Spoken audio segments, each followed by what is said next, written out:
मन सुंदर। या तो मन सुंदर तो सबका होता है, लेकिन आपको किसका लगता है रियल लाइफ में, सो पे नहीं, रियल लाइफ में क्या लगता है कि सबसे ज्यादा मन किसका सुंदर है आपकी लाइफ में रहा है, स्कूल लाइफ से मेरे लेकर पर्सनल लाइफ पर्सनल लाइफ में? मेरी माँ बहुत भोली भाली है।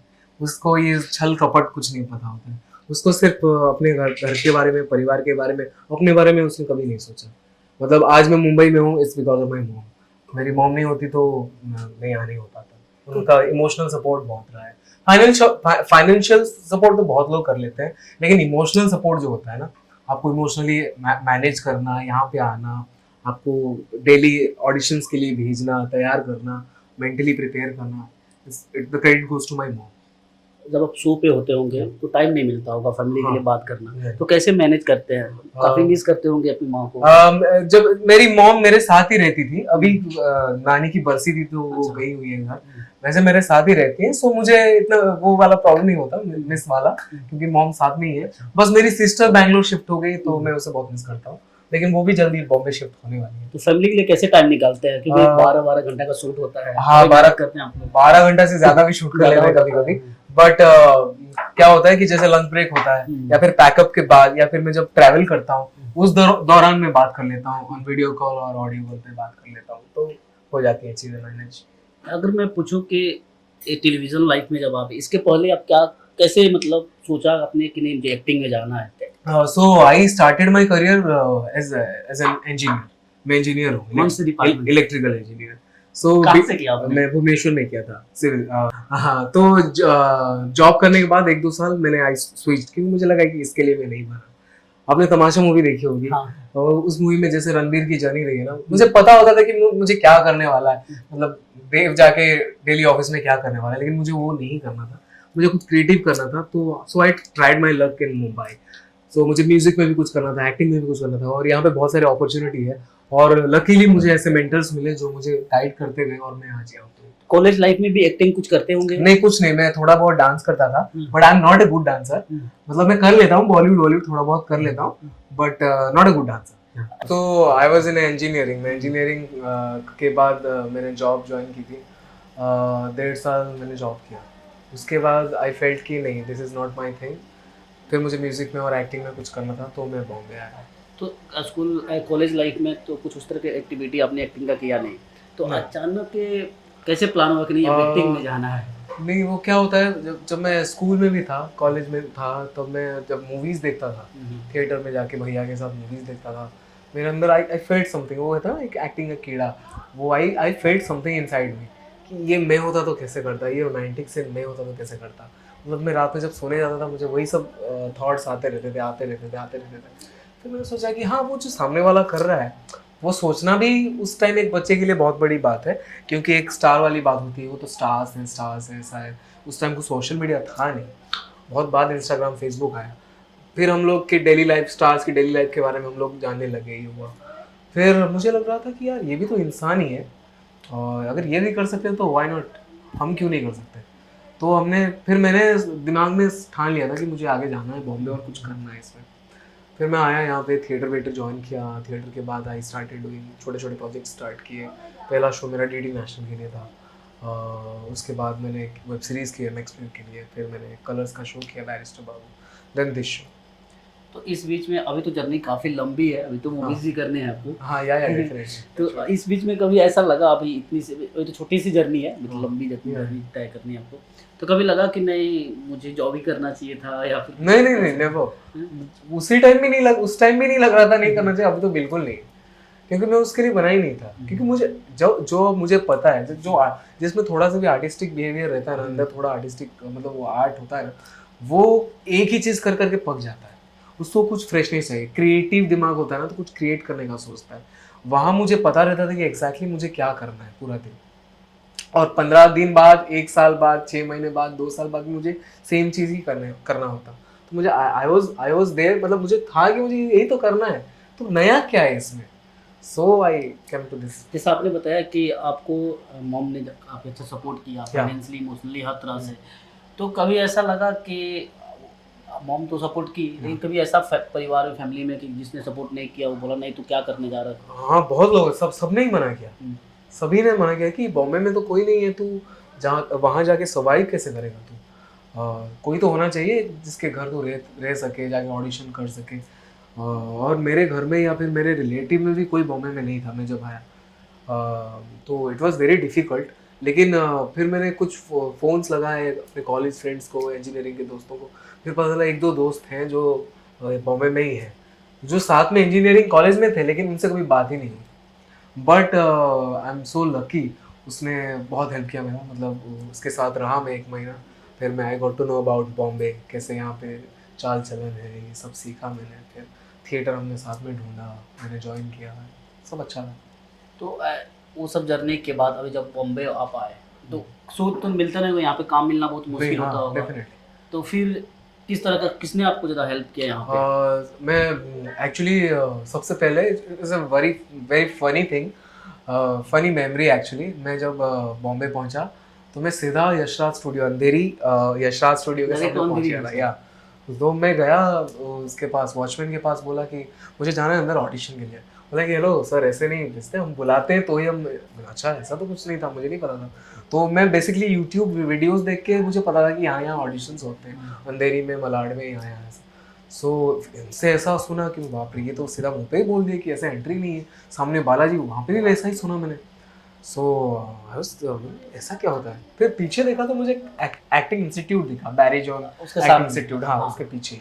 तो मैं वहाँ गया इंक्वायरी के लिए। तो वहाँ के फीस बहुत ज़्यादा थे। रिसेप्शनिस्ट से बात हुई तो उसने जो फीस बताया काफ़ी ज़्यादा थे मेरे लिए। सो मैंने बोला कि अच्छा, ऐसे एक्टिंग इंस्टीट्यूट्स भी होते हैं यहाँ पे, मुझे पता नहीं था ऐसा भी होता है। सो मैंने रिसर्चेस किए और मुझे कुछ एक्टिंग इंस्टीट्यूट्स मिले।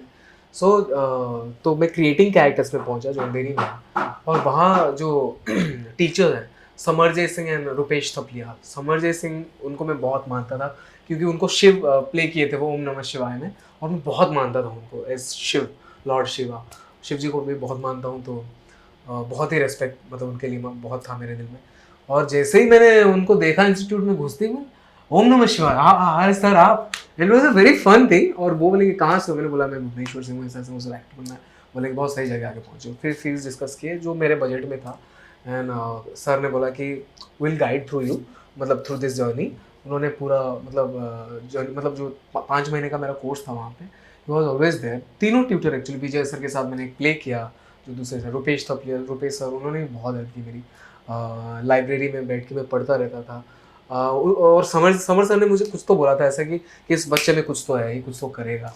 बाकी बहुत सारे लोग थे वहाँ पे, बहुत सारे हम लोग को टास्क दिया जाता था और मैं हर टास्क में अच्छा करता था। ऐसा सर हर एक टीचर का एक पीओवी होता है, सर के नज़रिए से बहुत अच्छा था वो। और मुझे अच्छा, मैं सेटिस्फाइड नहीं था, मुझे लगा थोड़ी कमी है इसमें, लेकिन सर को अच्छा लग रहा है, ठीक है। लेकिन सर में कुछ तो दिखा था स्पार्क, उन्होंने रिकमेंड भी किया। उसकी वजह से मेरा पहला शो भी मिला उनकी वजह से, डीडी वाला शो।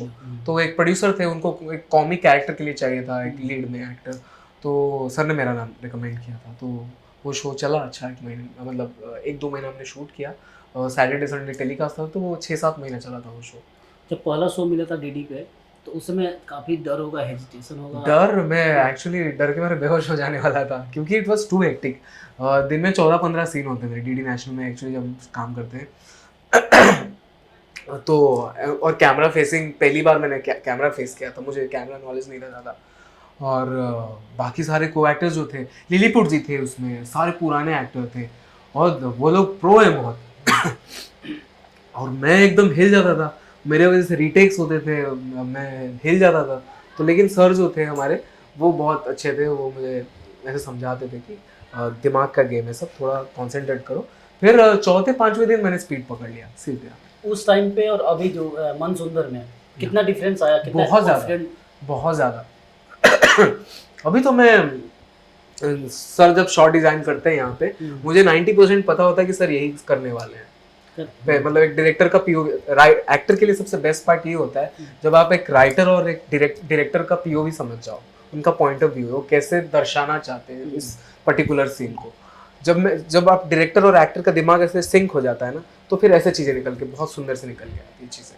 एंड सर अब जैसे कोई शॉट डिज़ाइन करते हैं, मुझे पता होता है सर यहाँ पे पैन करने वाले हैं, यहाँ पे शिफ्ट होने वाला है फोकस, तो मैं उस हिसाब से कर ही लेता हूँ चीज़ें। बॉलीवुड में आपको कौन सा एक्टर ज़्यादा पसंद, मतलब उनके fan? वर्ल्ड में देखिए आर्ट को देखा जाए, मतलब क्राफ्ट को देखा जाए तो रणबीर कपूर और रणबीर कपूर, और मेहनत देखा जाए, मेहनती एक्टर में शाहरुख खान। यहाँ रणबीर कपूर को आपने क्यों बोला, कुछ तो सोचा होगा ना?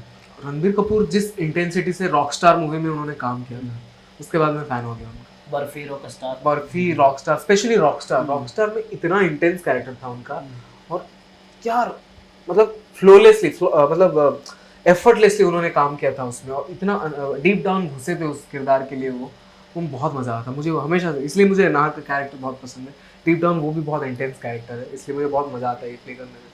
यहाँ पे मुझे लगा कि ज़्यादातर लोग सलमान खान को बोलते हैं, शाहरुख खान को आपने कहा मेहनती, सलमान खान को बोलते हैं, तो मुझे लगा कि सलमान खान को आप भी बोलेंगे, लेकिन एक अलग सलमान भाई तो सलमान भाई है ही, बट क्राफ्ट को देखा जाए तो यार रणबीर कपूर, क्योंकि वो जिस तरह से क्राफ्ट को सीरियसली लेते हैं ना, देखो हर एक चीज ना, अगर आप पूजा सोच के करो ना, जैसे हम भगवान की पूजा करते हैं तो हम एक एक चीज आराम से करते हैं, प्यार से फूल चढ़ाते हैं, अगरबत्ती लगाते हैं, जो भी करते हैं, पानी चढ़ाते हैं, वैसे ही जैसे ये आर्ट है, मनोरंजन, इसको भी अगर पूजा सोच के करोगे ना, उतना घुसोगे ना, वो चीजें उतनी अच्छी है। जैसे 12 फेल, अभी फिलहाल में 12 फेल आई है, विक्रांत मासे, उस मूवी को बनाने में 5 साल लगे, डायरेक्टर ने अपने 5 से 7 साल दिए, एक्टर ने 2 साल सिर्फ कैमरा रिहर्सल किए, तब जाके ऑस्कर नॉमिनेट हुई है। इतना मतलब सराहा जा रहा है, इतना लोग बात कर रहे थे, लोग बात कर रहे हैं इस शो के बारे में, दैट्स द पॉइंट।